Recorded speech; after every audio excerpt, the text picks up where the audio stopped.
Et dans le cadre d'éclat d'une écriture engagée, le Festival du Livre de Paris a rendu hommage à l'écrivain et intellectuel Edmond Amran El Maleh, avec un retour sur son parcours, son écriture et son imaginaire. La rencontre s'est déroulée avec la participation du conseiller de Sa Majesté le roi André Azoulay, président de l'association Essaouira Mogador, Mohamed Tozi, professeur-chercheur et auteur, ainsi que la réalisatrice de films documentaires Simone Bitton. Je vous propose d'écouter le témoignage d'André Azoulay, président de l'association Essaouira Mogador.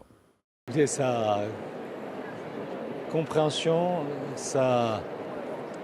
la définition qu'il a donnée du Maroc il y a de cela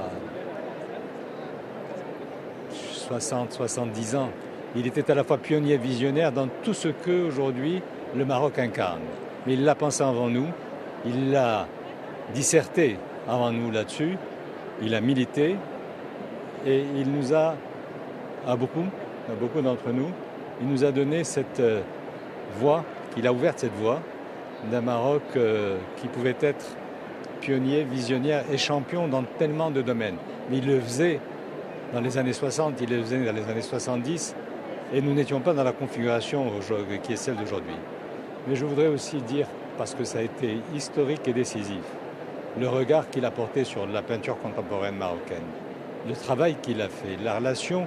qu'il a eue avec ceux qui sont aujourd'hui reconnus comme des très grands artistes et qui font l'école marocaine des arts plastiques dans beaucoup de grands musées dans le monde.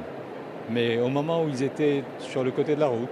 il n'y avait pas grand monde qui s'arrêtait sur cette route. Lui a été le premier, il les a reconnus, il les a promus et il nous a permis aussi, à très nombreux d'entre nous au Maroc, de prendre la juste mesure de ce que la contemporanéité de notre école de peinture notamment pouvait représenter. Et moi je suis très heureux que dans ce salon où il y a des dizaines de milliers de personnes, on ait pu évoquer cette partie de